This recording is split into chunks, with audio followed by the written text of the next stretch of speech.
Kumusta mga ka-DC? Maraming salamat po sa inyo dahil parami na tayo ng parami sa bawat araw. Sa mga silent listeners natin, paramdam naman po kayo. Kahit pusuan nyo lang po ako sa comment section. I-comment nyo na rin kung taga saan kayo ha. Salamat po. Kina Ma'am Charlene at Sir Renz ng Quezon City. Salamat po sa pambihirang pagkakataon na may makilala ako ng personal na silent listener at avid supporter ko. Nakakakilig po. Kumusta rin po sa office mates nyo ha? Muli, narito po ang inyong lingkod na si Kuya Louie para handugan kayo ng magagandang kwentong kulam at barang na may kasamang aral sa buhay. Sa mga nagpapa-shoutout, nasa dulo po ng video natin ha. Palambing naman po na paki-like, comment, share and subscribe sa channel natin. Malaking tulong kasi yan para mas mapalago pa ito. Sa nagdaang story natin, si Eddie Murphy bilang si Donkey ng Shrek ang sinampol ko. Syempre dahil alam kong na-miss nyo ako, isa na namang Hollywood actor na siguradong kilala nyong lahat ang isasample ko. Eto siya. Anong dog face? Hindi ko ta maintindihan.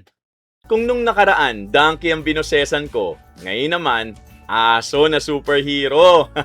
I-comment nyo nga kung sino siya at kung anong pelikula ito. Bago natin simulan ng kwento, check muna natin ha. Nakapag-like, comment, share and subscribe ka na po ba? Ayan. Sa blue up at black up, na-add at na-follow nyo na po ba ako? Nandyan po sa comment section ang link. Nakapin na po yan. Palambing naman po. Thank you mga ka-DC. Ngayon, simulan na natin ang kwento ng pinaasa na OFW. Ma, kauuwi ko lang galing trabaho. Kumusta kayo ni Jacob? Nakakain na ba kayo? Oo anak, kumain na kami kanina. Nandito si Jacob at hinihintay kang tumawag. Mabuti naman. Pasensya na kung ngayon lang ako nakatawag ha. Sobrang dami talaga ng trabaho ngayon eh. Naiintindihan ka namin. Ang importante, kinakaya mo riyan at maayos naman kami ni Jacob dito. Kaya ko naman ma. Basta alam kong maayos kayo ni Jacob. Kakayanin ko kahit gaano ako kapagod. Pagkatapos ng ilang minutong pag-uusap, narinig ni Zenya ang boses ni Jacob na paminsan-minsang nagtatanong kung kausap na ba ng lola ang kanyang ina. Napangiti siya nang marinig yon. Kahit malayo siya, sapat nang marinig ang boses ng anak para kahit papano mawala ang bigat ng maghapong trabaho.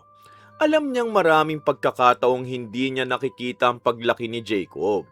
Kaya sinisikap niyang sulitin ang bawat pagkakataon na makausap ito. Anak, gusto kang makausap ni Jacob. Kanina niya pa hinihintay na matapos tayong mag-usap. Sige ma, ibigay mo na sa kanyang cellphone. Gusto ko rin siyang makausap.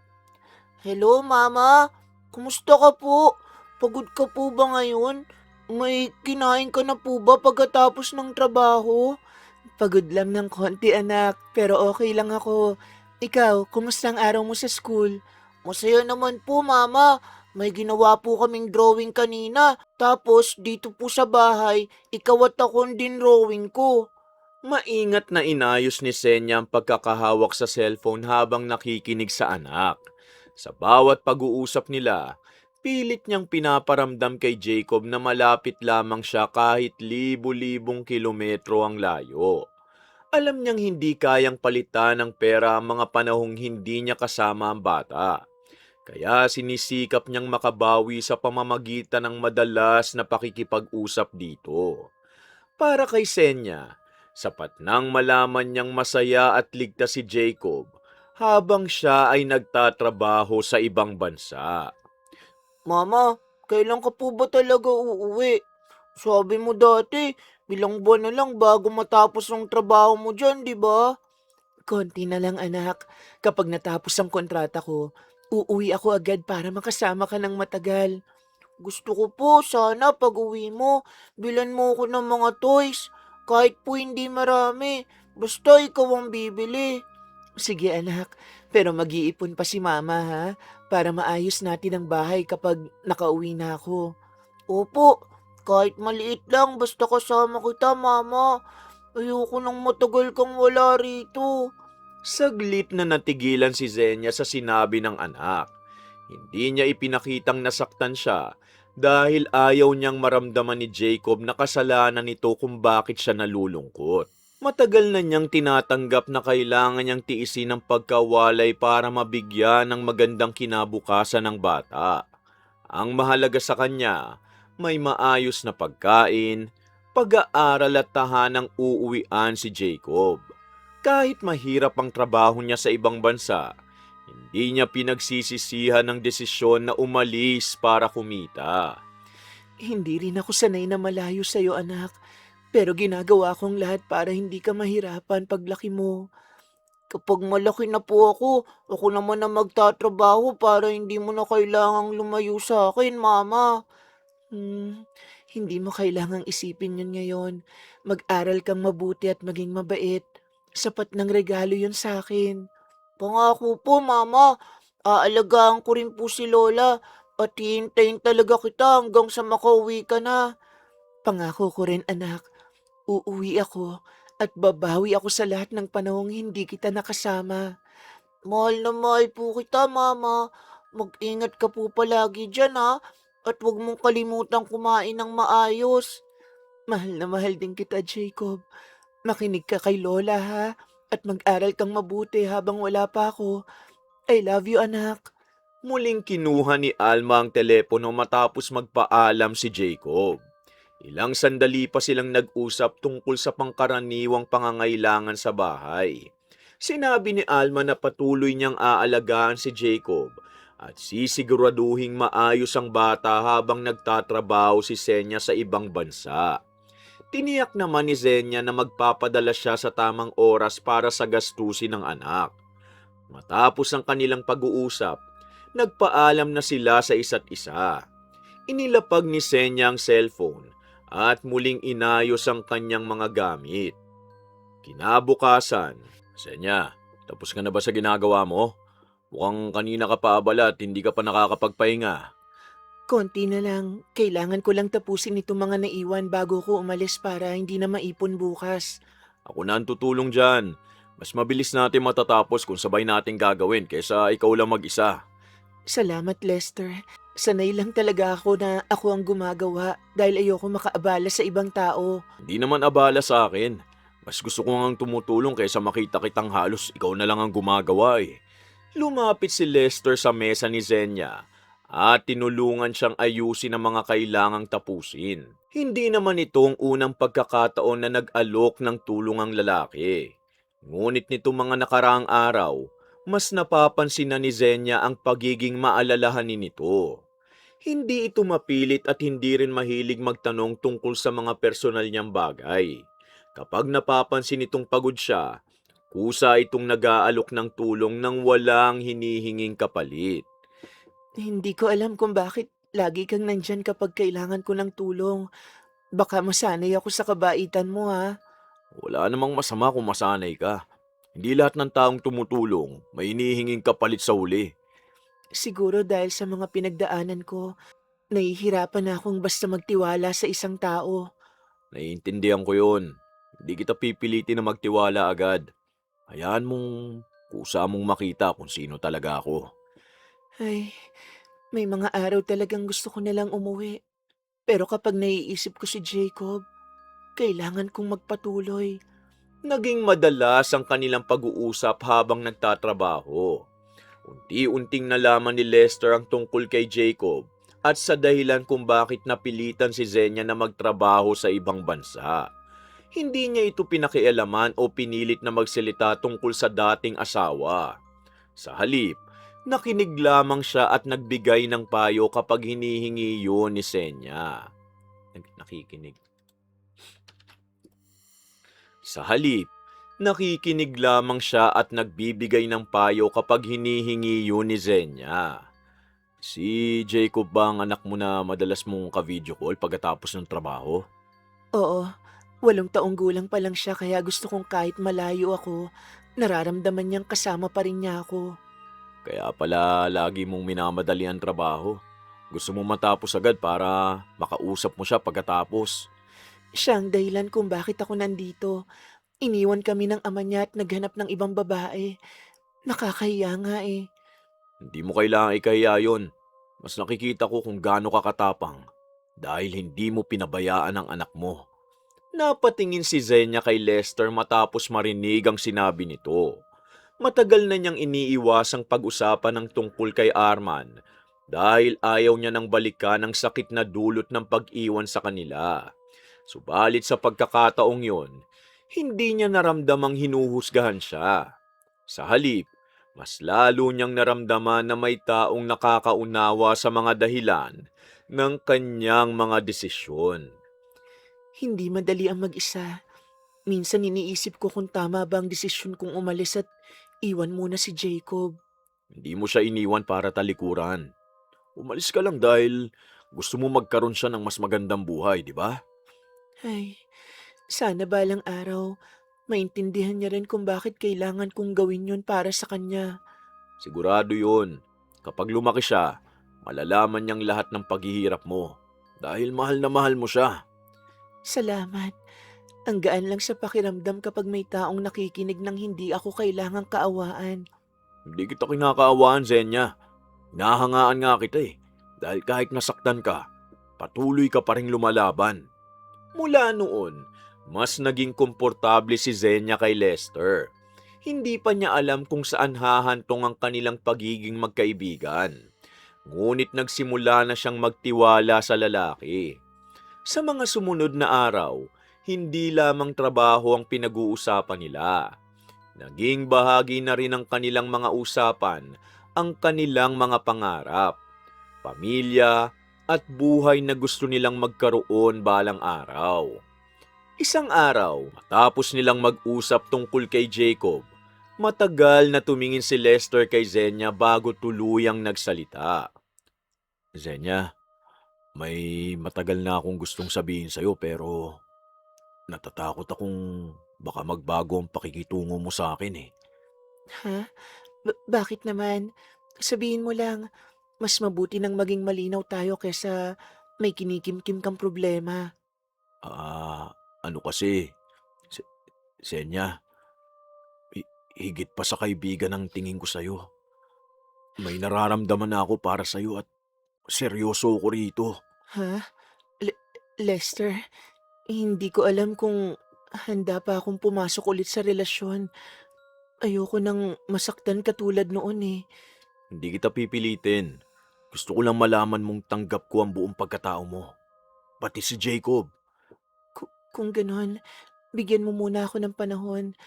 Hindi ko kayang basta magtiwala agad pagkatapos ng lahat ng pinagdaanan ko. Hindi kita mamadaliin, Zenya.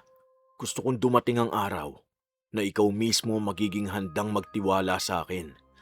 Salamat sa pag-unawa. Hindi ko alam kung saan haantong ito. Pero ayokong magsinungaling sa nararamdaman ko.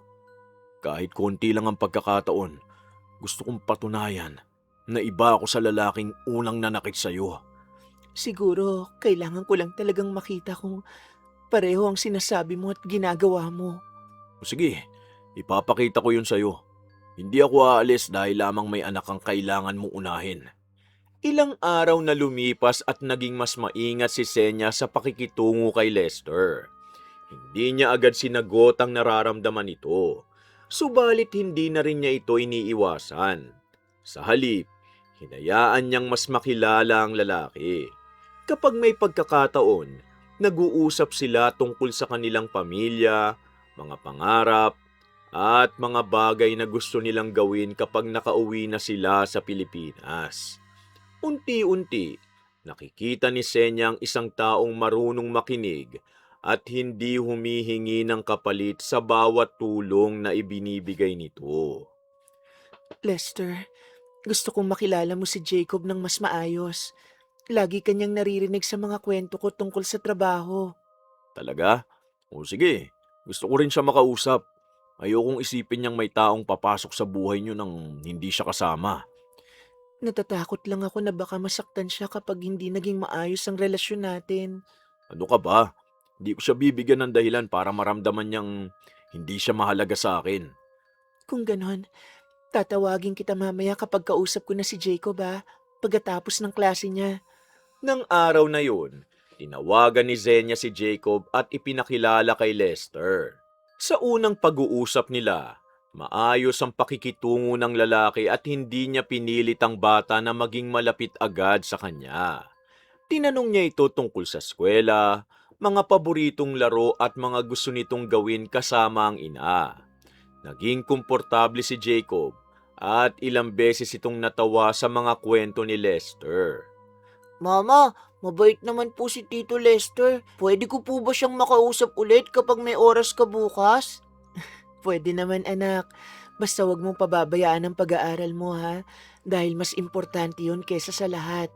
Sige po mama. Masaya po ko kasi may kausap ka ng mabait at hindi ka na laging mag-isa dyan. Salamat anak. Huwag ka mag-alala ha. Pag nakauwi na ako, magkakasama rin tayo ng personal. Mula noon, mas naging madalas ang pag-uusap ni Zenya at Lester. Hindi nagtagal, tuluyan ang binigyan ni Zenya ng pagkakataon ng lalaki. Naging magkasintahan sila at lalo pang naging malapit si Lester kay Jacob sa pamamagitan ng kanilang mga tawag. Para kay Zenya, tila sa wakas, nakatagpo siya ng lalaking hindi lamang tumanggap sa kanyang nakaraan, kundi pati sa anak na pinakamahalaga sa kanya. Hanggang sa isang araw, Mahal, parang ilang araw ka nang tahimik ka. May problema ba sa trabaho mo? may kailangan akong sabihin sa'yo, Zenya.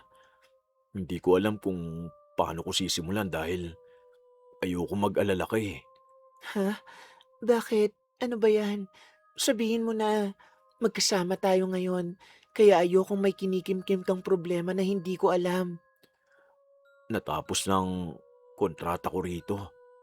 Sinabi nilang hindi na nila ako kailangan at pauuwi na nila ako.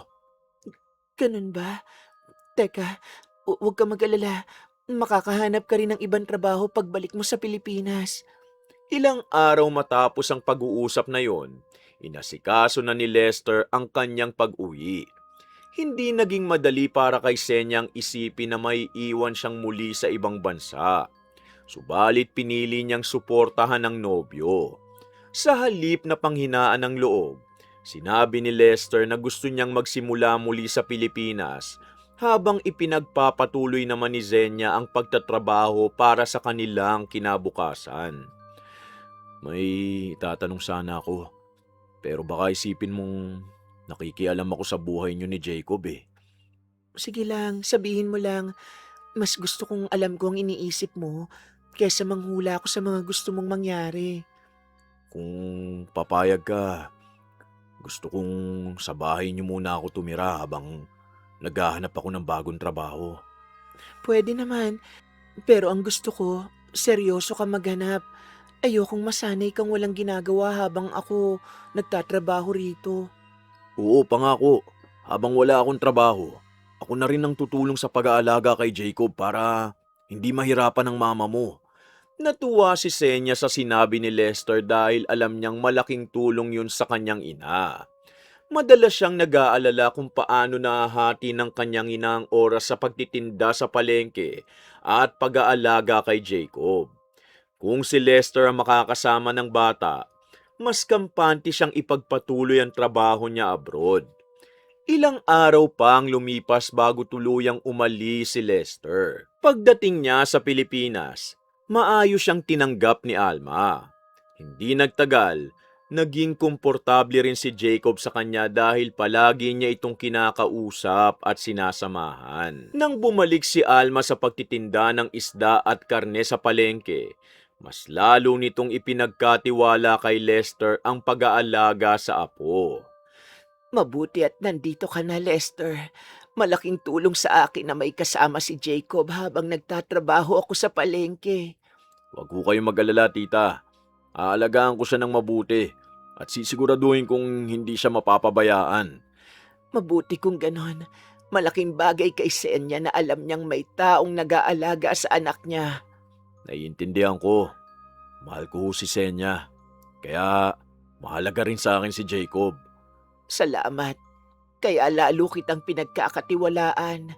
Sana huwag mong sayangin ang tiwalang ibinibigay sa iyo ng anak ko, ha? Mula sa abroad, Nakaramdam ng kapanatagan si Senya nang marinig ang mga kwento ni Alma tungkol sa maayos na pakikitungo ni Lester kay Jacob. Wala siyang dahilan upang pagdudahan ng nobyo. Sa kanyang isip, sa wakas, may taong maaasahan siyang kasama ng kanyang anak habang patuloy niyang pinaghihirapan ang kanilang kinabukasan. Senya, may napansin akong problema sa bubong. Lumalala na talaga yung sira at baka mas malaking gastos kapag pinabayaan. Ha? Kailan mo pa napansin? Sana sinabi mo agad para may magawa tayong paraan bago tuluyang masira. Ngayon ko lang nakita na maigi dahil umulang kagabi. May tumutulong tubig sa loob ng bahay. Ang laki na ng butas. Sige, ipagawa mo na agad. Ayokong lumala pa yan at maging problema natin kapag nakauwi na ako. O sige, kailangan ko lang ng pera para sa mga yero, kahoy at bayad sa taong mag-aayos nito. Habang kausap si Lester, agad na nag-alala si Zenya. Hindi niya gustong umuwi na may sira pa rin ang bahay. Lalo na't matagal na niyang iniisip ang pagkakataon ng mas maayos na tahanan para kay Jacob. Dahil nasa ibang bansa siya, wala siyang kakayahang personal na tignan ng bubong o maghanap ng gagawa. Magkano ba ang kailangan mo?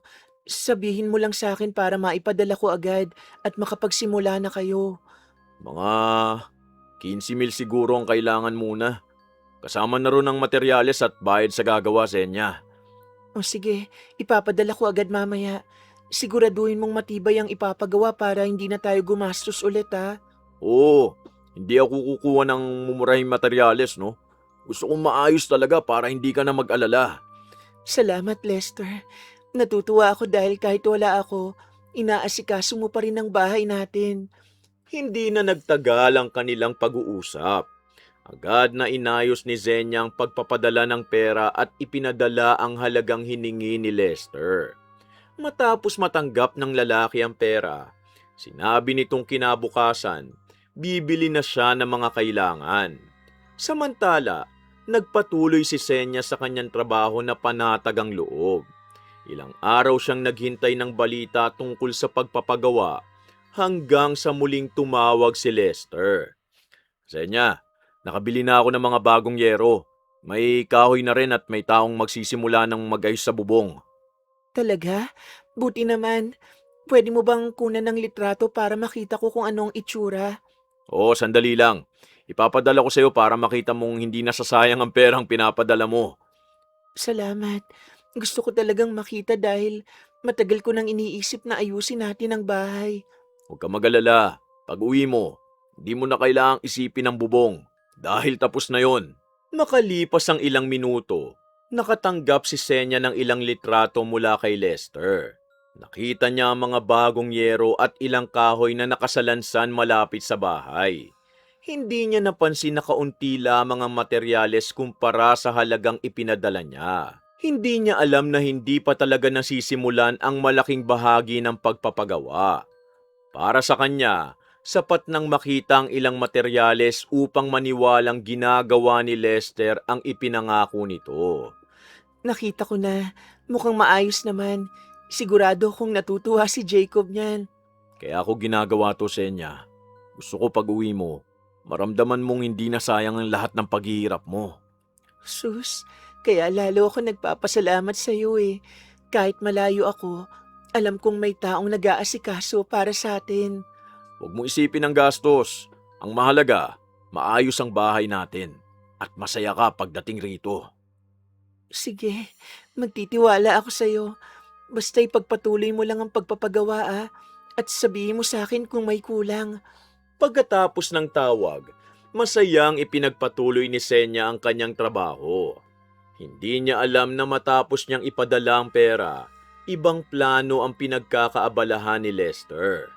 Ang ilan sa materyales na ipinakita nito, sapat lamang para magkaroon ng litrato at mapaniwala siyang ginagamit ng tama ang kanyang pera.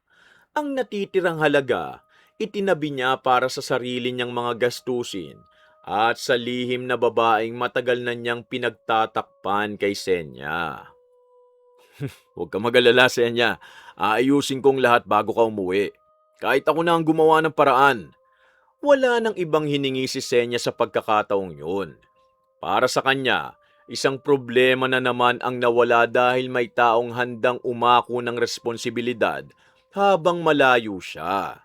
Hindi niya alam na ang unang pagpapagawa ng bubong ang magiging simula ng sunod-sunod na dahilan ni Lester para makakuha pa ng mas malaking halaga mula sa kanya. Nang mga sumunod na araw, Zenya, may isa pa palang problema sa bahay. Hindi lang bubong ang kailangan nating ayusin bago ka umuwi. Ha? Ano na naman yun? Akala ko ba sapat na muna yung ipinagawa natin sa bubong? Yung kusina, luma na talaga at may mga bahagi ng sira. Kaya mas mabuting sabay na nating ipaayos. Ganun ba? Sige. Kung kailangan talaga ipagawa mo, ayokong umuwi na marami pa tayong kailangang ipaayos. Oo, gusto ko rin sanang pinturahan ng loob para mas maganda tignan kapag dumating ka at makita mo agad. Dahil malayo si Zenya, hindi niya kailangang personal na tignan ang kondisyon ng kusina. Nagtiwala siya sa sinabi ng nobyo at naisip niyang mas mabuting matapos na ang mga kailangang ayusin habang wala pa siya. Nang sabihin ni Lester na may kakilala siyang murang gagawa, hindi na naghanap pa si Zenya ng ibang tao. Magkano naman ang kailangan para sa kusina at pintura? Ayokong kulangin tayo sa kalagitnaan ng pagpapagawa. Naku, medyo malaki-laki to pero kasama na rin ang materyales at bayad sa gagawa. Sige, ipapadala ko. Basta siguraduhin mong maayos ang pagkakagawa at hindi masasayang ang pera. Huwag kang mag-alala. Ako mismo magbabantay para siguradong maayos ang bawat gagawin nila. Okay, salamat Lester. Ang iniisip ko kasi, gusto kong pag-uwi ko, wala na akong kailangang problemahin. Agad na nagpadala si Zenya ng pera. Kinabukasan, nagpadala si Lester ng litrato ng ilang lata ng pintura at mga materyales na nakalagay sa kusina. Hindi niya ipinakita ang buong bahagi ng bahay dahil sinabi niyang gusto niyang maging sorpresa ang resulta. Dahil dito, lalo lamang naniwala si Senya na unti-unting nagbabago ang kanilang tahanan. Nakita ko yung mga pintura. Mukhang maganda yung kulay na pinili mo para sa bahay. Oo, alam ko magugustuhan mo yon. Gusto ko pagdating mo, iba na agad ang maramdaman mo sa bahay. Masaya ako na may nag-aasikaso nito habang wala ako. Malaking bagay talaga ang ginagawa mo para sa amin, Lester. Wala yun kumpara sa paghihirap mo riyan. Gusto ko lang may maibalik ako sa lahat ng ginagawa mo. Ay, kaya lalo ako nagpapasalamat sa iyo eh. Sana matapos lahat bago ako makauwi. Matapos ang tawag, huling ipinagpatuloy ni Senya ang kanyang trabaho habang iniisip ang mga ipinagawang pagbabago sa kanilang bahay. Para sa kanya, malaking ginhawa na may taong nag-aasikaso ng kanilang tahanan habang nasa abroad siya. Samantala, hindi niya alam na maliit lamang na bahagi ng kanyang ipinadalang pera ang ginamit ni Lester para sa bahay. Lumipas pa ang mga araw. Senya, may nakita akong magandang pagkakataon. May nagbebenta ng mga baboy na pwede nating alagaan habang naghihintay sa pag-uwi mo. Baboy, maganda sana yun pero baka dagdag gastos lang habang wala pa tayong siguradong kita. Kaya nga gusto kong subukan. Ilang buwan na lang bago ka umuwi. Pwede nating ibenta o gamitin sa celebration mo to. Ganun ba? O sige, kung kaya mong alagaan at may lugar naman, baka magandang pagkakitaan natin yun pagkatapos. Oo, may nakita na akong pwedeng bilhin. Kailangan lang natin ng puhunan para sa mga baboy at feeds. Natuwa si Senya sa sinabi ni Lester dahil naisip niyang magandang paraan yon para magkaroon sila ng dagdag na pera pag uwi niya. Bukod sa bahay na ipinapagawa nito, may ginagawa rin daw itong paghahanda para sa kanilang kinabukasan. Hindi niya iniisip na baka hindi maging maayos ang plano dahil ilang beses na niyang nakita ang mga ipinapakitang materyales ni Lester. Para sa kanya, unti-unti nang nabubuo ang buhay na matagal niyang pinapangarap para kay Jacob. Magkano ba ang kailangan mo para makabili ng mga baboy? Ayokong kulangin ang puhunan natin. Kailangan natin ng sapat para sa mga baboy at unang bili ng feeds para hindi tayo agad mangutang. O sige, ipapadala ko. Pero alagaan mong mabuti dahil gusto kong may mapakinabangan tayo pag uwi ko. Oo, ako mismo ang bahala sa kanila. Pagdating mo, makikita mong hindi na sayang ang perang pinaghirapan mo. Masaya ako kapag may ginagawa kang ganito para sa atin. Pakiramdam ko, may pinaghahandaan talaga tayo. Makalipas ang ilang araw, nagpadala si Lester ng litrato ng ilang baboy na nasa isang kulungan. Sinabi niyang yon ang mga nabili niya at nagsisimula na siyang bumili ng feeds. Hindi na nagtanong ng marami si Senya dahil sapat na sa kanya ang litrato para maniwalang natupad ang sinabi ng lalaki. Sa halip, lalo siyang naging excited sa pag-uwi dahil iniisip niyang meron na silang maipagmamalaking pagkakakitaan. Nakita mo na yung mga baboy? Hindi pa malalaki pero mabilis lumaki yan kapag maayos ang pagkain. Oo, nakita ko. Nakakatuwa dahil kahit wala ako, may ginagawa kang paraan para magkaroon tayo ng dagdag na kita. Ayokong puro trabaho lang ang iniisip mo. Gusto ko pagdating mo, may maayos tayong buhay dito. Hindi ko talaga akalaing may taong mag-iisip din para sa amin habang wala ako. Basta magtiwala ka lang sa akin. Gusto kong maging sulit lahat ng paghihirap mo sa abroad. Mas lalong naniwala si Senya sa mga pangako ni Lester. Para sa kanya, hindi lamang pera ang ipinapadala niya, kundi puhunan para sa kinabukasang gusto niyang ibigay kay Jacob. Hindi niya alam na ang perang inilaan niya para sa mga baboy, hindi lamang napupunta sa alagaing hayop. Malaking bahagi nito ang inilalayo ni Lester para sa sarili niyang mga gastusin. Habang ang ilang ipinapakitang litrato, sapat na para mapanatili ang tiwala ni Zenya. Samantala, ayan mahal, nakita mo na yung mga binili ko para sa'yo? Oo, nakita ko. Pero hindi mo naman sinabi kung saan galing lahat ng perang ginagastos mo ngayon. Huwag ka mag-alala, may tao nagpapadala sa akin ng pera buwan-buwan. Kaya hindi tayo magkukulang. Iyon pa rin bang kwento mo sa akin noon? Hindi ba niya alam na may girlfriend ka rito sa Pilipinas? Wala siyang alam. Ang alam niya lang, ginagawa ko lahat para sa bahay at sa anak niya. Magkasamang kumain sina Lester at ang kanyang tunay na girlfriend sa isang mamahaling restaurant. Malayo sila sa bahay ni Nasenya at wala roon si Alma o Jacob na maaaring makakita sa kanila. Sa halip na pag-usapan ng mga ipinangakong pagpapagawa, abala ang dalawa sa pagpaplano kung ano pa ang maaari nilang bilhin gamit ang perang patuloy na ipinapadala ni Zenya. Kaya pala lagi kang may pera kahit wala kang trabaho. Akala ko nung una may bago ka ng pagkakakitaan. Hindi ko kailangan ng trabaho ngayon. Habang nasa abroad si Zenya, tuloy-tuloy ang padala niya. Hindi ka ba natatakot na isang araw malaman niyang lahat ng ginagawa natin? Bakit siya maghihinala? Lagi kong pinapakita sa kanya yung bahay at yung mga baboy na pinaglalaanan daw ng pera niya. Ibig mo sabihin, hindi talaga lahat ng pinapadala niya napupunta ron? May konti lang ang ginagamit ko para may maipakita ko.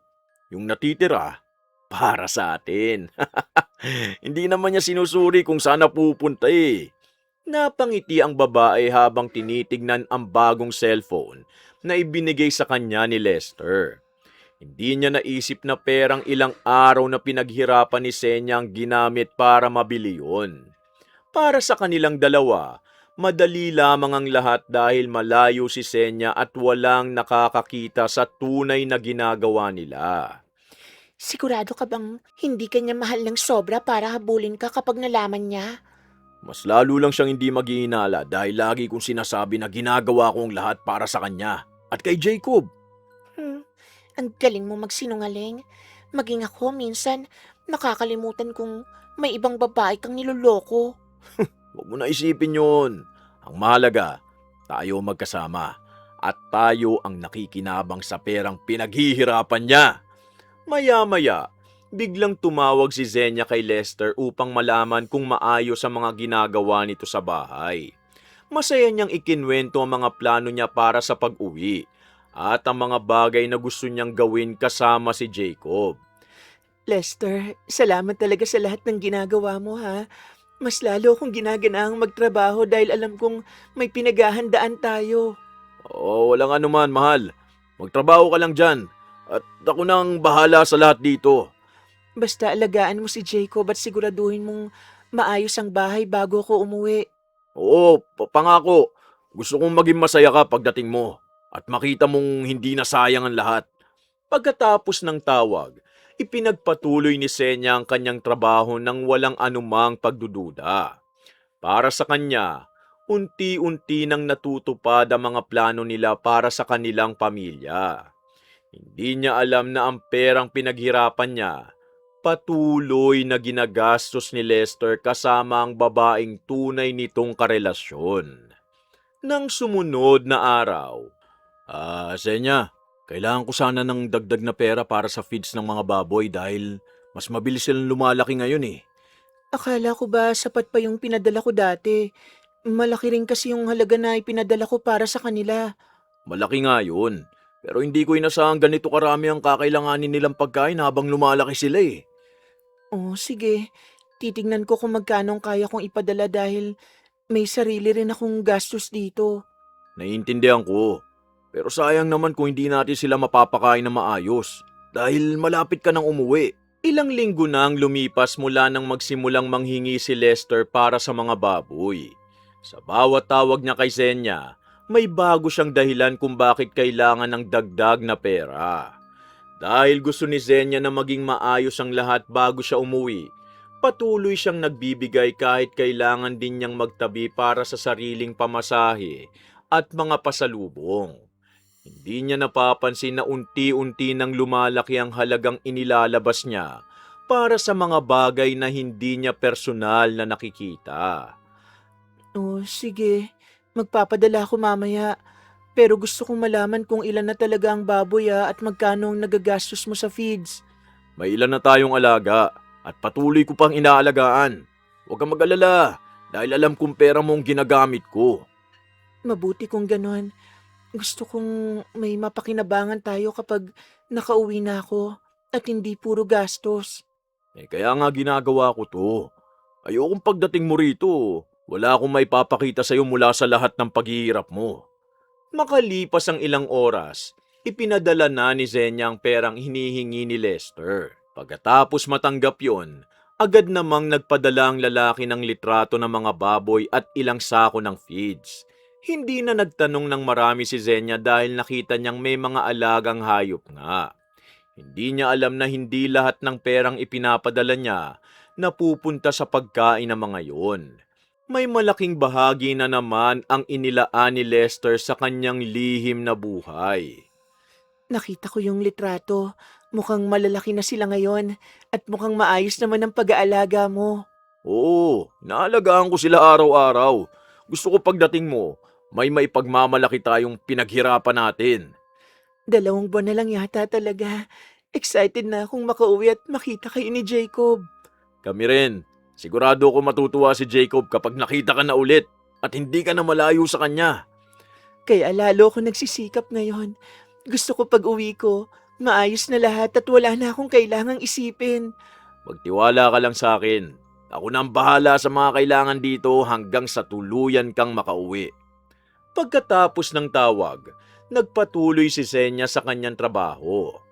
Hindi niya alam na sa ibang lugar, ginagamit ni Lester ang perang ipinadala niya para sa sariling mga pangangailangan at sa kanyang tunay na nobya. Sa halip na mag-ipon para sa kinabukasang ipinapangako niya kay Zenya, lalo lamang niyang ginagawang paraan ang bawat bagong gastusin upang patuloy na makahingi ng pera. Samantala, sa bahay, nagsisimula nang mapansin ni Jacob na may mga bagay na hindi tugma sa mga sinasabi ni Lester. Habang abala ang lalaki sa sarili niyang mga gawain, tahimik na pinagmamasdan siya ng bata at pilit na inuunawa kung bakit may mga bagay na ayaw nitong ipaliwanag. Tito Lester, bakit parang may mga taong pumupunta rito kapag wala si Lola?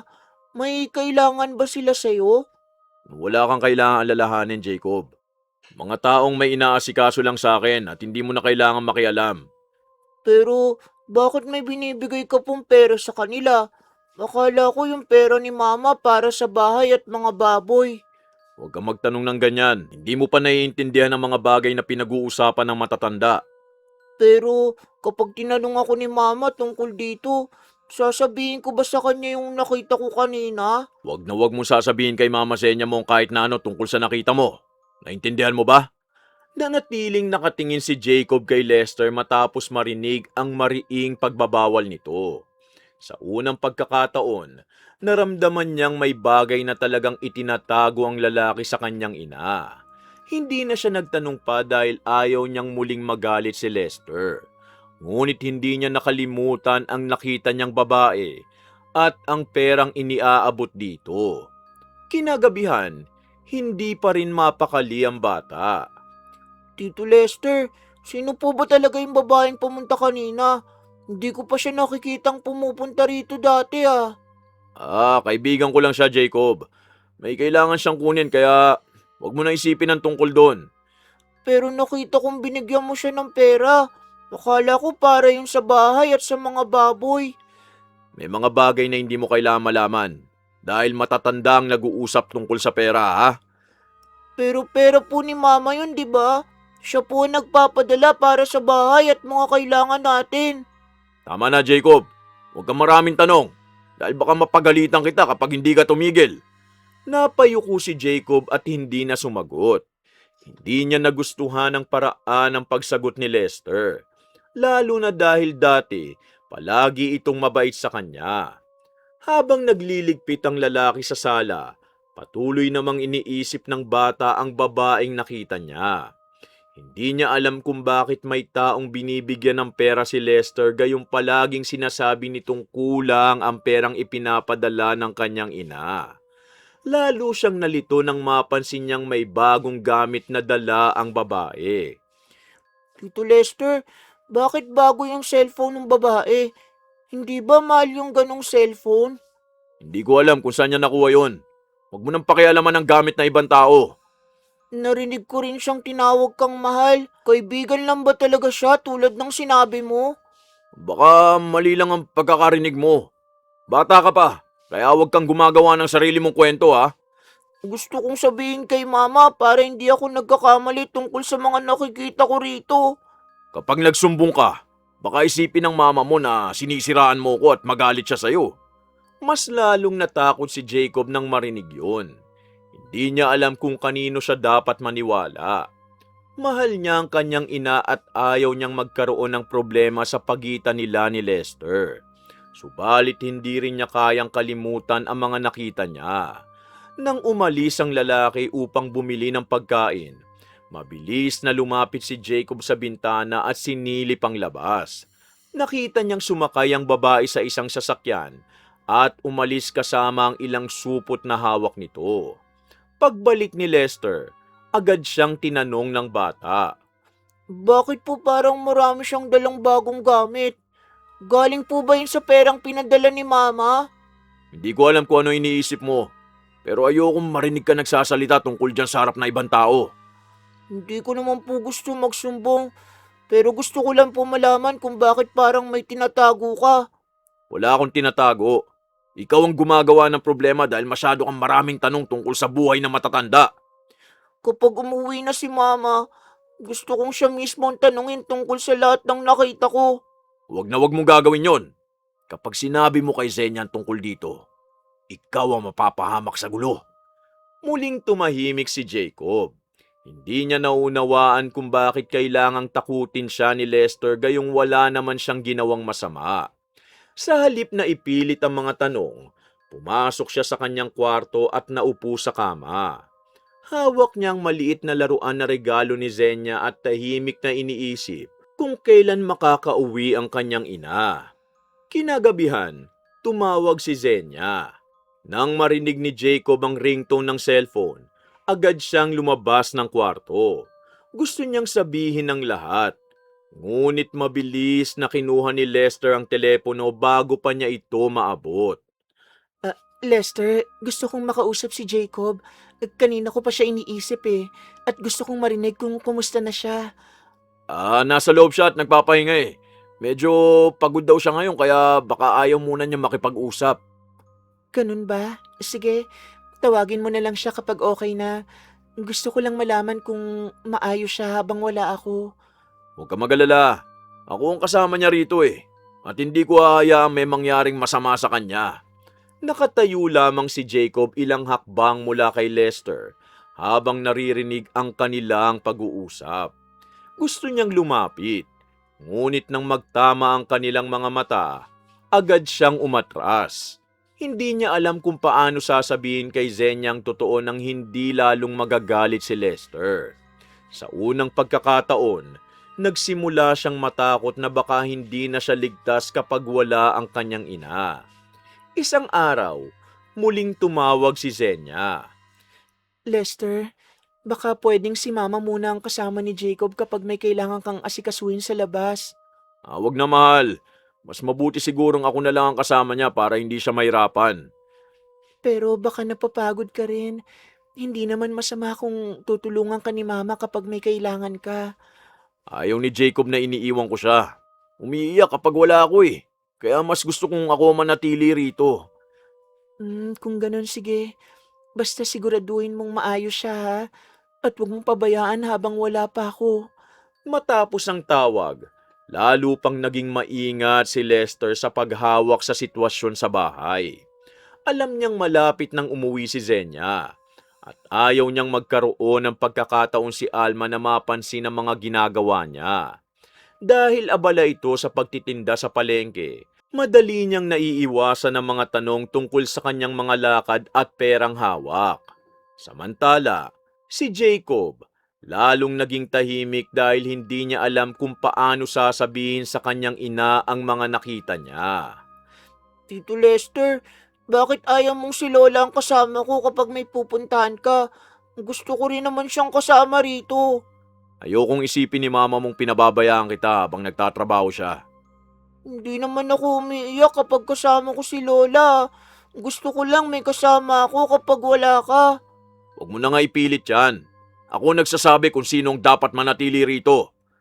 Pero gusto ko makausap si Mama tungkol sa mga nangyayari rito. Ayokong maitago sa kanya. Napatigil si Lester at matagal na tinitigan ng bata. Alam niyang hindi na lamang simpleng pagtataka ang nararamdaman ni Jacob. May mga bagay na itong nakita at unti-unti nang nabubuo sa isip nito ang katotohanan. Dahil dito, mas naging mahigpit siya sa bata. Hindi niya na ito hinahayaang mag-isa sa labas at agad niyang kinukuha ang cellphone kapag tumatawag si Zenya. Tito Lester, kailan po ba talaga uuwi si Mama? Gusto ko na siya makita at makasama ulit. 2 buwan na lang naman. Maghintay ka lang at makakauwi na siya para hindi ka na malungkot. Pag dumating si Mama, sasabihin ko sa kanya lahat ng nakita ko rito. Sinabi nang huwag ka magsasabi ng kahit ano tungkol sa mga bagay na hindi mo naman naiintindihan. Bakit ba ang tigas ng ulo mo?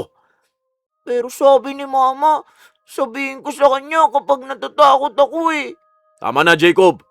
Huwag mo akong pilitin magalit sa'yo dahil baka mapalo kita. Pagkatapos nun, pumasok si Jacob sa kanyang kwarto. Hindi na siya nakipagtalo dahil ramdam niyang hindi naligtas na magtanong kay Lester. Sa kabilang banda, patuloy na nagtiwala si Zenya dahil sa bawat tawag nito, maayos ang sinasabi ni Lester tungkol sa bata. Hindi niya alam na habang iniisip niyang ligtas si Jacob sa poder ng lalaking pinagkakatiwalaan niya, unti-unti nang nabubuo sa bata ang takot na hindi niya maipaliwanag. Makalipas ang ilang araw, muling nagtanong si Jacob tungkol sa perang ipinapadala ng kanyang ina. Hindi na napigilan ni Lester ang kanyang inis dahil paulit-ulit na niyang pinagbabantaan ng bata na huwag magsasalita. Nang sabihin ni Jacob na sasabihin niya kay Zenya ang tungkol sa babaeng nakita niyang binibigyan ng pera, tuluyan nang nagalit si Lester. Tito Lester, sasabihin ko na talaga kay Mama. Hindi tama na itinatago mo sa kanya ang ginagawa mo. Sinabi ko nang tumigil ka eh. Bakit hindi mo kayang sundin na simple pinag-uutos ko sa'yo?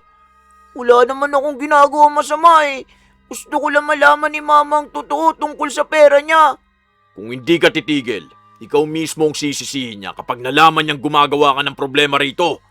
Ayoko na sa'yo. Gusto ko na umuwi si Mama para hindi na kita kasama rito. Wala akong pakialam. Pumasok ka sa kwarto mo at huwag kang lalabas hanggat hindi kita tinatawag ha. Mabilis na pumasok si Jacob sa kanyang kwarto. Ngunit bago pa niya maisara ang pinto, hinabol siya ni Lester at pinagbuhatan ng kamay. Napaiyak ang bata at napaupo sa sahig. Matapos siyang pagalitan, isinara at ikinandado ni Lester ang pinto.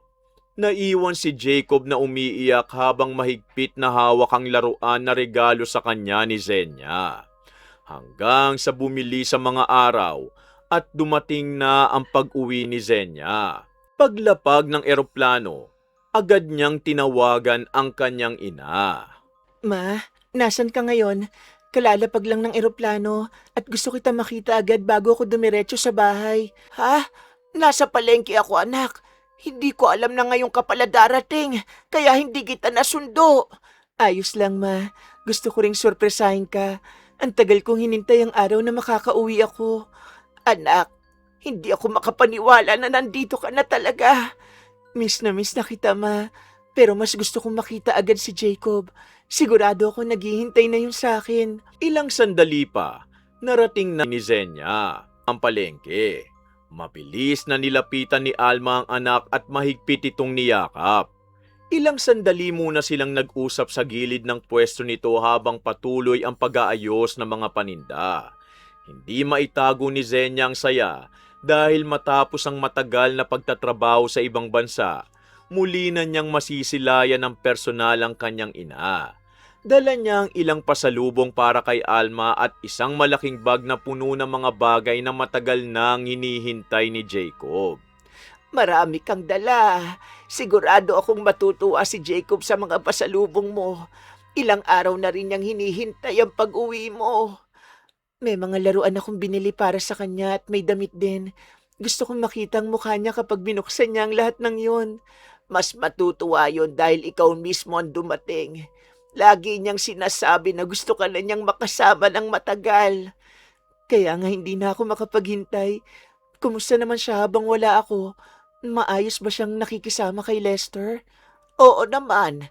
Wala naman akong nakikitang problema sa kanilang dalawa. Mukhang maayos naman siyang nag-aalaga kay Jacob. Muling ngumiti si Zenya habang iniisip ang anak. Ibinaba niyang ilang bag upang hindi mahirapan si Alma sa pagtatrabaho at saka muling tinignan ang paligid ng palengke. Hindi na siya nagtagal dahil gusto niya nang makauwi agad. Habang inaayos ni Alma ang natitirang paninda, sinabi ni Zenya na marami siyang gustong ikwento tungkol sa kanyang trabaho at sa mga plano niya para sa kanilang bahay. Ma, sabi ni Lester maayos na raw ang bubong at kusina. Excited akong makita kung ano na ang pinagbago ng bahay. Bubong at kusina? Kailan niya sinabi sa'yo yun? Wala naman akong napansing malaking pagpapagawa ron. Ha? Ilang beses siya nagpadala sa akin ng litrato. Sabi niya pati pintura at mga baboy para sa celebration, inaasikaso na niya. Mga baboy? Wala akong nakitang inaalagaan dito. Baka may ibang lugar siyang pinaglalagyan. Hindi ko lang alam. Siguro nga ganon. Hindi ko rin naman personal na nakikita dahil malayo ako. Kaya nagtiwala ako sa kanya.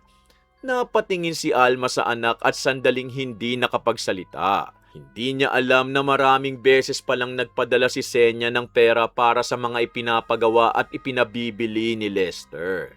Sa pagkakaalam niya, wala namang malaking pagbabago sa bahay at wala rin siyang nakitang mga baboy. Hindi niya agad sinabi ang kanyang pag-aalinlangan dahil ayaw niyang sirain ang magandang pakiramdam ni Zenya sa unang araw ng pag-uwi nito. Baka mas mabuting umuwi na tayo para makita mo mismo ang bahay at makasama mo na si Jacob. Oo, ma. Gusto ko nang makita ang anak ko. Pakiramdam ko ang tagal kong hinintay ang araw na to. O sige, magsasara na rin ako dito. Mag-ayos lang ako ng konti at sabay na tayong umuwi. Sige ma, ako na magdadala ng mga bag ko para hindi ka na mahirapan. Hayaan mo anak. Ang importante, makauwi na tayo agad dahil siguradong naghihintay na si Jacob sa'yo. Makalipas ang ilang minuto, natapos ni Alma ang mga kailangang ayusin sa pwesto. Magkasama silang umalis sa palengke dala ang mga pasalubong ni Zenya. Habang naglalakad pa uwi, hindi mawala sa isip ni Alma ang sinabi ng anak tungkol sa pagpapagawa ng bahay at pagbili ng mga baboy. Samantala, masayang iniisip ni Zenya ang pagkikita nila ni Jacob. Pagdating nila sa bahay, Ma, parang wala namang nagbago sa bahay. Akala ko ba inayos ni Lester ang bubong at kusina? Yan din ang sinasabi ko sa iyo kanina. Wala akong napansing malaking pagpapagawa habang nandito ako. Baka hindi lang natin napansin dahil nasa loob ang ibang gamit. Tawagin muna natin si Lester bago tayo mag-isip ng kung ano. O sige anak, baka nasa labas lang siya o may pinuntahan sandali at hindi niya alam na dumating ka. Lester, Jacob, nandito na ako. Nasaan kayo? pagkapasok nila sa bahay, agad napansin ni Zenya na hindi tugma ang itsura nito sa mga ipinapakita ni Lester sa mga litrato. Pareho pa rin ang ilang bahagi ng bubong at hindi rin maayos ang kusina. Walang bagong pintura sa mga dingding at wala ring makikitang anumang palatandaan ng malaking pagpapagawa. Ibinaba ni Zenya ang mga dala niyang pasalubong at isa-isang tinignan ng paligid. Habang masinusuri niya ang bahay, lalo siyang nalilito sa mga sinabi ng nobyo tungkol sa mga ginastos niya. Ma, ito ba talaga ang bahay na iniwan ko bago ako nag-abroad? Parang halos pareho pa rin ang lahat. Oo anak, kaya nagtataka rin ako nang sabihin mong malaki ang perang ipinapadala mo para sa pagpapagawa. Hindi ko na alam kung ano ang paniniwalaan ko. Lagi niyang sinasabing may ginagawa siya rito at nagpapadala pa siya ng mga litrato. Baka may ibang pinaglagyan siya ng mga materyales. Pero bakit hindi man lang natin nakita ang pagbabago? Nasaan kaya siya? Gusto kong marinig mismo mula sa kanya kung nasan siya at bakit ganito ang bahay. Kinuha ni Zenya ang cellphone at ilang beses na tinawagan si Lester. Walang sumagot. Muli siyang tumawag ngunit natiling walang sagot sa kabilang linya. Habang tinatawagan niya ang nobyo, napansin niyang lalong nag-aalala si Alma. Hindi na rin niya maiwasang isipin ang mga perang sunod-sunod niyang ipinadala. Ilang buwan siyang nagtrabaho ng gusto para sa mga yon. Kaya masakit para sa kanyang makita na tila walang nangyari sa bahay. Anak, baka nasa labas si Jacob. Jacob, anak! Nandito na si Mama! Nasaan ka? Wala akong naririnig na sagot. Baka nasa kwarto niya at hindi ka narinig. Pupuntahan ko siya. Sigurado akong tatakbo yun sa akin kapag nakita niya akong umuwi. Sige anak, hanapin natin siya. Naghiwalay sandali sina Zenya at Alma upang hanapin ang bata sa loob ng bahay. Tinawag ni Zenya ang pangalan ni Jacob habang isa-isang binubuksan ang mga pinto. Wala siyang makita sa sala. Ganon din sa kusina at maliit na bahagi ng bahay kung saan karaniwang naglalaro ang bata. Patuloy siyang naghanap hanggang sa makarinig siya ng mahinang tunog mula sa isang kwarto. Napahinto siya at agad napatingin kay Alma. Ma, narinig mo ba yon? Parang may umiiyak sa loob ng kwartong ginawang tambakan. Oo anak, mukhang may tao ron. Subukan mong tawagin si Jacob bago natin buksan ang pinto. Jacob, anak, si Mama to. Naririnig mo ba ako? Buksan mo ang pinto kung kaya mo. Teka, bakit parang nakakandado ang pinto mula sa labas? Hindi ko alam, Ma. Jacob, anak, huwag ka matakot. Nandito na si Mama at hindi na kita iiwan. Mabilis na lumapit si Zenya sa pinto at hinawakan ng doorknob. Nang subukan niya itong buksan, hindi ito gumalaw. Napansin ni Alma ang kandado at agad nitong naunawaan na hindi yun basta nakasarang pinto. Mula sa loob, mas malinaw na ang paghikbi ni Jacob. Kinabahan si Zenya at paulit-ulit na tinawag ang anak habang pilit na binubuksan ang pinto. Sa sobrang pagmamadali niya, hindi na niya inisip kung paano ito nakandado. Ang nasa isip niya lamang, mailabas agad ang kanyang anak. Jacob, anak, huwag ka matakot. Susubukan kong buksan ito. Dahan-dahan, anak. Baka masaktan ka. Hanapin natin kung saan nakalagay ang susi. Wala akong makita, ma. Kailangan natin mabuksan agad ito dahil umiiyak ang anak ko sa loob. Sandali, may nakita akong susi rito sa ibabaw ng mesa. Subukan natin kung ito ang pambukas. Sige, ma, bilisan natin. Gusto ko nang mayakap si Jacob at malaman kung bakit siya nakakulong dito. Nang maipasok ni Alma ang susi sa kandado, ilang segundo silang naghintay bago tuluyang bumukas ang pinto. Agad na bumungad sa kanila ang batang nakaupo sa sahig. Namumugto ang mga mata at mahigpit na hawak ang laruan na regalo ni Zenya. Pagkakita niya sa ina, bigla siyang tumayo at tumakbo papunta rito. Mahigpit na niyakap ni Jacob si Zenya at doon tuluyang napuno ng luha ang mga mata ng babae.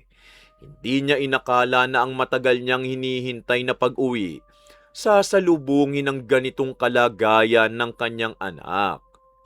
Mama, nandito ka na pala.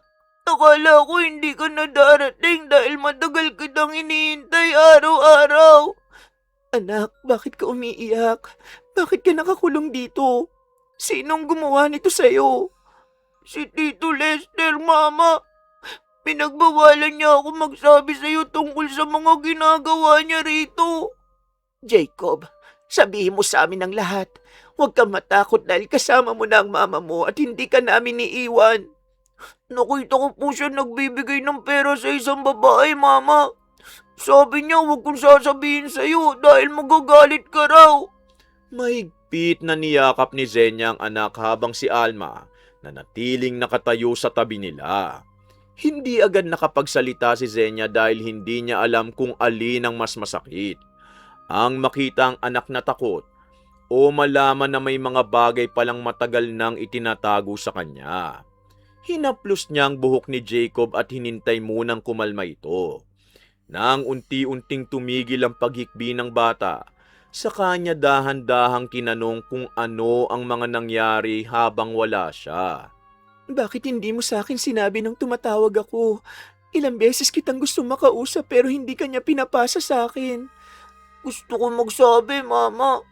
Pero lagi niya pong sinasabi na huwag akong magsalita dahil po baka magalit ka sa akin. Hindi ako magagalit sa iyo, anak. Kahit anong sabihin mo, maniniwala ako at pakikinggan kita. Minsan po, may babaeng pumupunta rito. Nakita kong binibigyan siya ng pera ni Tito Lester at may mga bagong gamit din siyang dala. Kaya pala ayaw niyang maiwang ka sa akin kapag may pupuntahan siya. Natatakot siyang may makita akong hindi dapat. Opo, nung sinabi kong sasabihin ko kay Mama, nag-alit siya. Pinalo niya ako tapos ikinandado niya po ako rito. Napahawak si Zenya sa balikat ng bata at napailing. Hindi niya maitago ang pagsisisi dahil siya mismo ang nagtiwala kay Lester. Sa kanyang isip, maayos itong lalaki dahil wala naman itong ipinakitang masama sa mga unang buwan. Samantala, hindi maalis sa isip ni Zenya ang mga tawag nila ni Lester.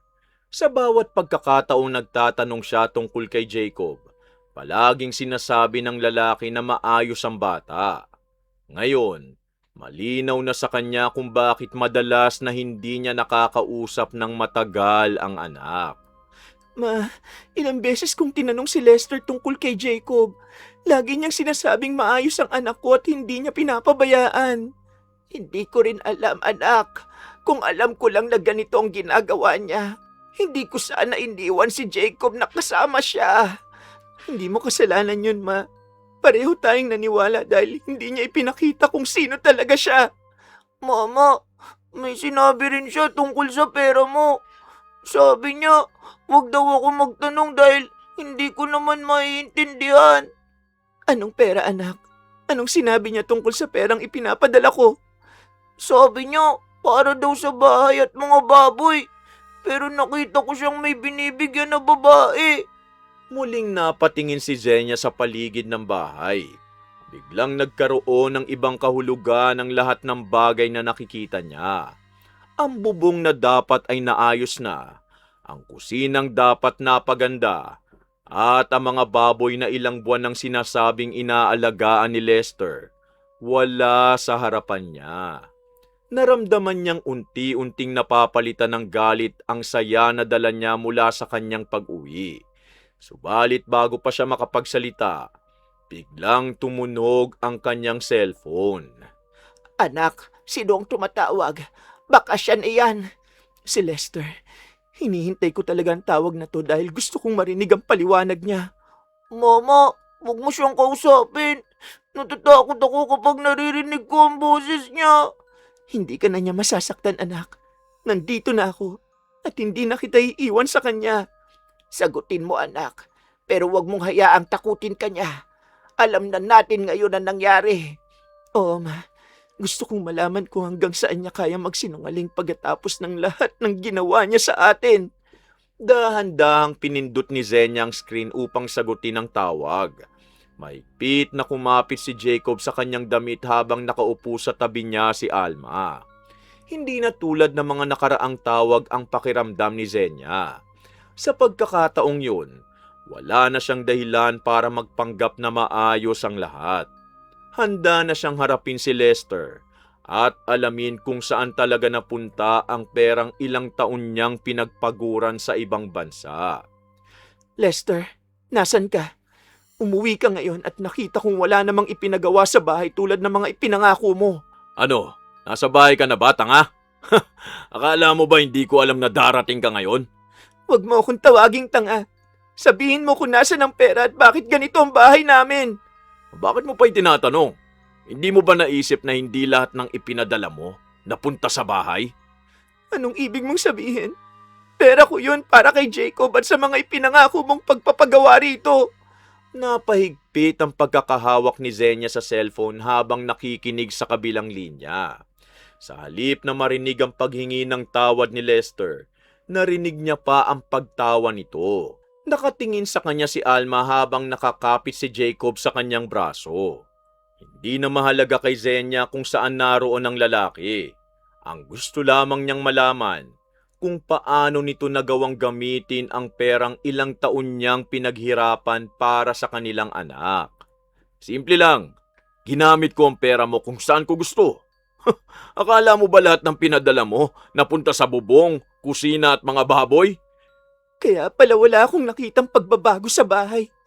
Pati ba yung perang para sa mga baboy hindi mo rin ginamit doon? May ilan ako ipinakita sa'yo para maniwala ka.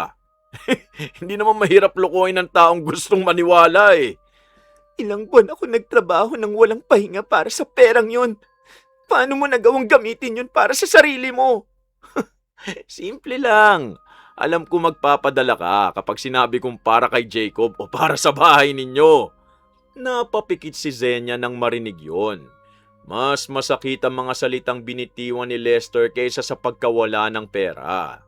Sa loob ng ilang buwan, bawat tawag niya puno ng pag-aalala para sa anak habang ang taong pinagkakatiwalaan niya ginagamit pala ang pangalan ni Jacob upang makakuha lang ng pera. Nang marinig ni Alma ang sinabi nito, hindi na rin ito napigilan ng galit. Lester, pinagkatiwalaan ka namin. Hindi ka lamang kumuha ng pera kay Zenya. Pinabayaan mo rin ang anak niya. Hindi ko kailangan marinig ang sermon mo, Alma. Kung gusto mong sisihin ang sarili mo, gawin mo yon. Huwag mong idamay ang mama ko. Siya rin niloko mo dahil naniwala siyang maayos kang tao. Kayong lahat ang madaling maniwala habang nagtatrabaho ka ron. Ako naman ang gumagawa ng gusto ko rito. May ibang babae ka ba, Lester? Sabihin mo sa akin ngayon kung saan talaga napunta ang pera ko. Oo, may girlfriend ako rito at matagal na naming nilulustay ang perang pinapadala mo. Napaluha si Zenya ngunit hindi niya ibinaba ang cellphone. Para siyang nawala ng lakas nang marinig ang tahasang pag-amin. Ang lalaking minahal niya at pinagkatiwalaan para sa kanyang anak, may ibang babae pala habang patuloy siyang nagpapakahirap sa ibang bansa. Subalit mas lalo siyang nasaktan nang marinig ang kasunod nitong pag-amin tungkol kay Jacob. Habang kasama mo ang babae mo, anong ginagawa mo kay Jacob kapag wala kami? Masyado kang abala sa pagpapadala ng pera kaya hindi mo alam ang nangyayari rito. Sinaktan mo ang anak ko. Ikinulong mo siya. Paano mo nagawang gawin yun sa batang walang kasalanan? Kailangan ko lang siyang patahimikin dahil baka magsalita at masira lahat ng ginagawa ko. Hindi na kita kayang patawarin. Hindi pera ang pinakamalaking kinuha mo sa akin, kundi ang seguridad ng anak ko. Wala akong pakialam kung galit ka ngayon. Tapos na ang lahat at wala ka nang mababawi. Hindi pa tapos, Lester. Hindi mo alam kung gaano kalaki ang ginawa mong kasalanan sa amin. Agad na ibinaba ni Zenya ang tawag. Hindi na niya kayang marinig pa ang pagtawa ni Lester. Mahigpit niyang niyakap si Jacob habang si Alma umupo sa tabi nilang dalawa. Sa unang pagkakataon mula nang dumating siya, hindi na niya iniisip ang bahay at ang perang nawala o ang mga pasalubong na dala niya. Ang tanging mahalaga sa kanya, ang anak na ilang buwan niyang ipinagkatiwala sa maling tao. Anak, patawarin mo si Mama. Hindi ko alam ang ginagawa niya sa'yo habang wala ako. Hindi mo po kasalanan, Mama. Masaya po ko ngayon dahil nakauwi ka na. At hindi mo na ako iiwan sa kanya. Hindi na talaga kita iiwan kay Lester. Simula ngayon, ako na ang bahala sa'yo at hindi na kita pababayaan. Anak, magkasama tayo. Haharapin natin ang lahat ng ginawa niya at sisiguraduhin nating ligtas si Jacob. Oo, Ma. Pero hindi ko hahayaang matapos ito na parang walang nangyari. May pananagutan si Lester sa ginawa niya sa anak ko. Niyakap ni Zenya si Jacob habang katabi nila si Alma. Sa kabila ng sakit na dala ng kanyang pag-uwi, malinaw na sa kanya ang isang bagay.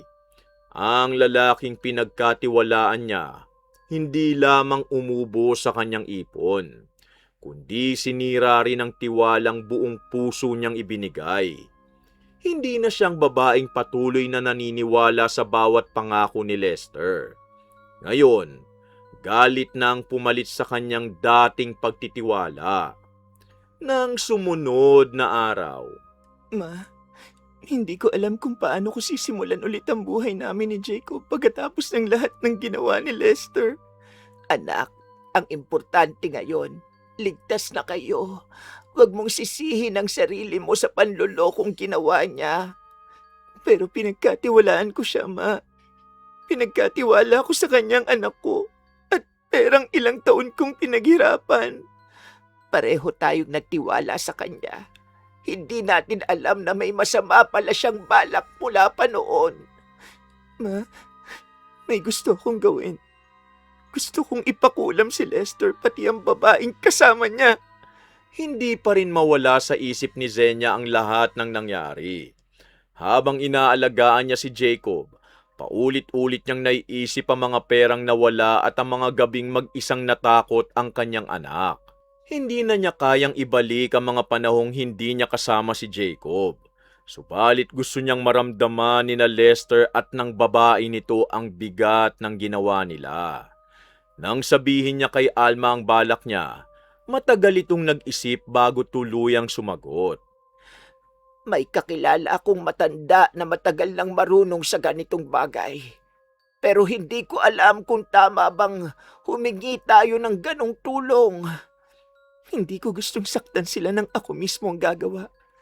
Gusto ko lang pagbayarin sila sa ginawa nila sa akin. At kay Jacob.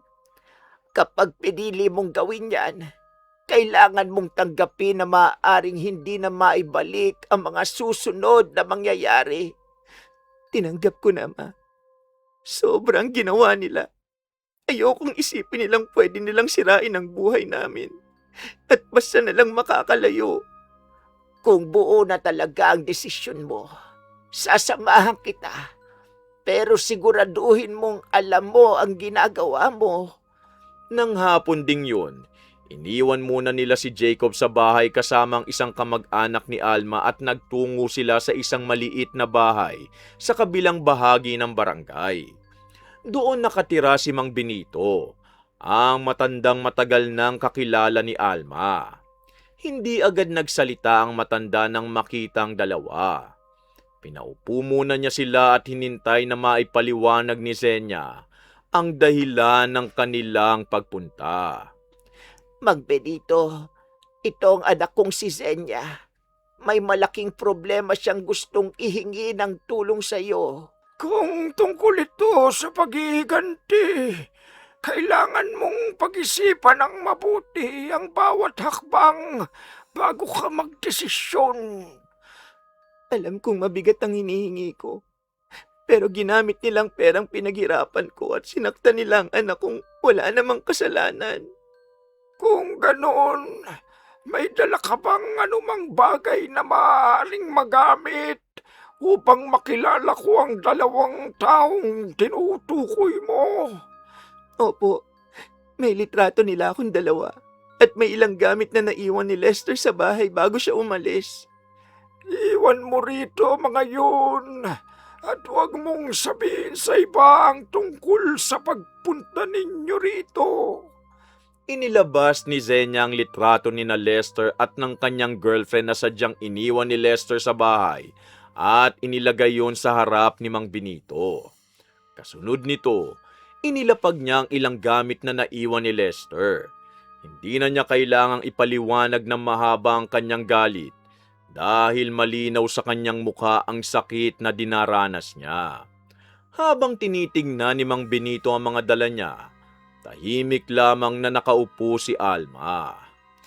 Gusto kong maramdaman nila ang ginawa nila sa amin.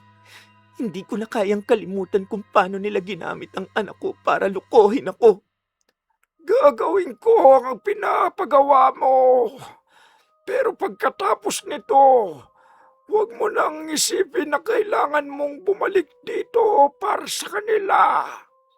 Opo, sapat na sa akin yun. Gusto ko nang matapos ang bahagi nila sa buhay namin. Anak, pagkatapos nito, ituon mo na ang lahat ng oras mo kay Jacob. Siya na ang nangangailangan sa iyong...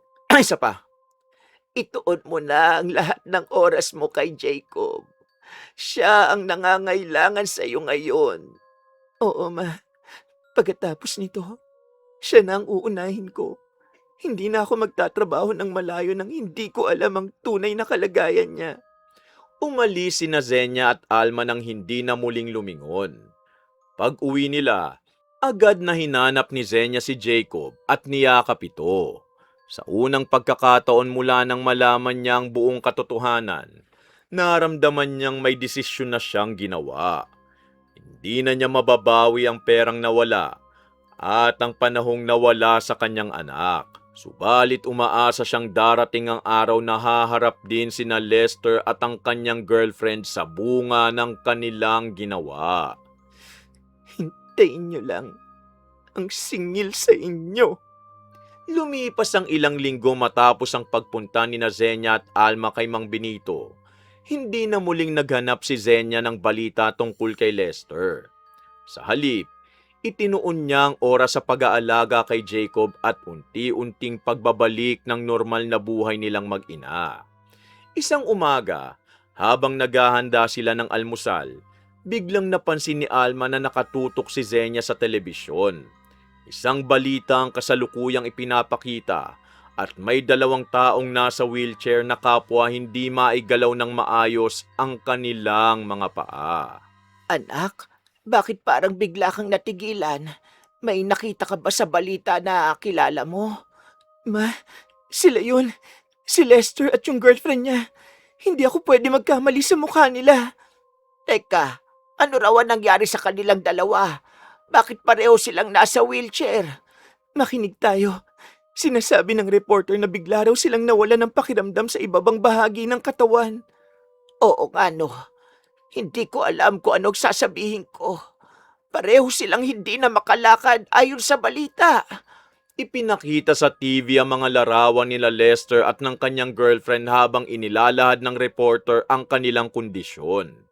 Ayon sa balita, parehong nakaranas ng biglang pamamanhid at panghihina mula sa bewang pababa. Dinala sila sa ospital ngunit hindi pa malinaw ang dahilan kung bakit sabay silang nawala ng kakayahang maglakad. Nang marinig yun ni Zenya, hindi niya napigilang alalahanin ng gabing pumunta sila kay Mang Benito. Hindi siya nagsalita tungkol dito, ngunit alam niya na may kaugnayan ng nangyari sa desisyong ginawa niya. Mama, si Tito Lester po ba yan? Tsaka yan yung babae na binibigyan niya ng pera. Bakit hindi na po sila makalakad? Oo anak, sila yon. Hindi ko alam kung ano talaga ang nangyari sa kanila. Pero nabalitaan ko lang din ngayon. Galit ka pa rin po ba sa kanila, Mama? Ako po dati galit ako kasi natatakot ako sa kanya. Galit ako sa ginawa nila, anak. Pero ayokong dalin mo habang buhay ang takot na iniwan nila sa'yo. Masaya po ako ngayon kasi kasama na kita. Hindi ko na po kailangan matakot kapag may naririnig akong susi sa pinto.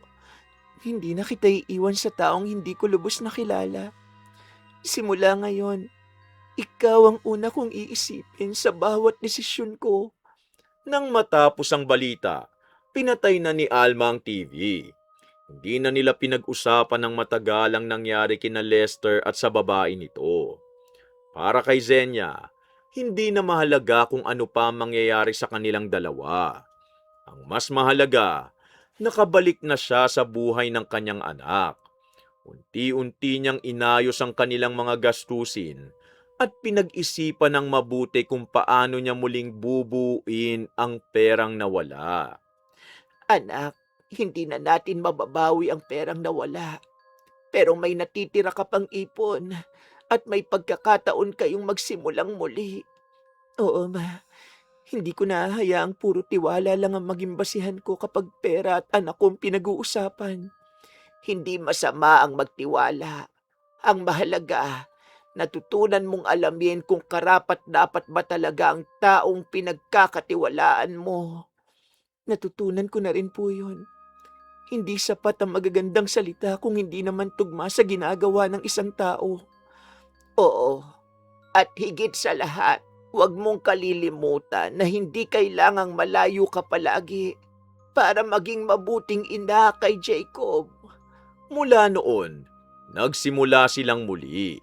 Hindi man naging madali ang pagbawi sa perang nawala at sa mga panahong hindi nakasama ni Zenya si Jacob. Unti-unti nilang inayos ang kanilang buhay.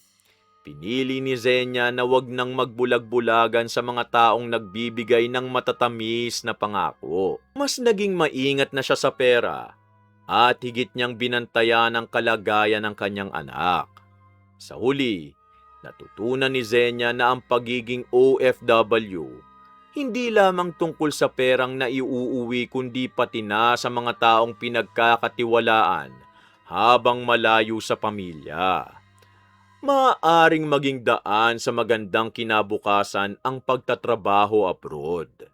Subalit hindi dapat maging dahilan ng pagmamahal at pagtitiwala para hindi na makita ang katotohanan. At para kay Zenya, ang pinakamahalagang bagay na naiuwi niya mula sa lahat ng pinagdaanan, hindi ang pera o ang mga pasalubong, kundi ang pagkakataong muli niyang makasama si Jacob at maitama ang pagkakamaling muntik nang magdulot ng tuluyang pagkasira ng kanilang pamilya. Wakas! Isang magandang kwento na naman po ang natapos natin mga ka-DC. Sana po may napulot kayong aral dito ha. Huwag niyong kalimutang mag-like, comment, share at subscribe para masuportahan niyo ang channel natin. At bilang ganti, para mas exciting, i-comment niyo kung sino yung karakter ko na paborito niyo sa mga binosesan ko. Eto po sila sa anime. Sa mga K-drama at Tagalized films naman, i-search nyo na lang ang pangalan ko para makapili kayo sa kanila.